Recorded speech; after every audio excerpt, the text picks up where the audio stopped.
parente, mas que nós sejamos só num só coração nesta vida, aleluia, adorar e exaltar o nome do Senhor do fundo do nosso coração, amém?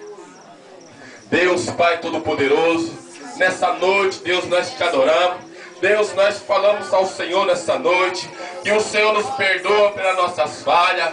Deus, que o Senhor, Deus, venha no encontro conosco nesta noite, entrar em nossos corações, tirar, Deus, que está em nossos corações, tudo que não presta, Senhor, tudo que não vem do Senhor, que tira de nós, meu Pai, e coloque somente a sua glória sobre nós, a sua virtude. Deus, que a sua cura venha de encontro conosco nesta noite.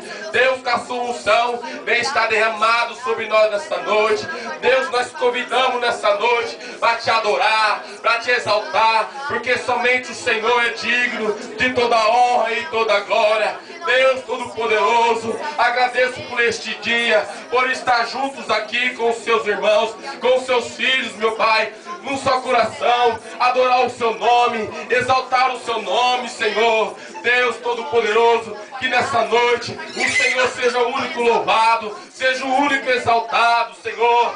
Oh, Papai do céu, eu te peço em nome de Jesus Cristo, que o Senhor coloque a paz em nosso meio, tem que colocar amor em nossos corações. Deus Todo-Poderoso, é que eu te peço em nome de Jesus Cristo, que o Senhor faça a presença nessa noite e muda a nossa história, a nossa vida, em nome de Jesus, em nome de Jesus. Amém? A igreja pode sentar adorando e batendo palmas para o Senhor Jesus. Aleluia. Dá continuidade para a nossa, aleluia, obreira Edna Paula, para louvar e exaltar o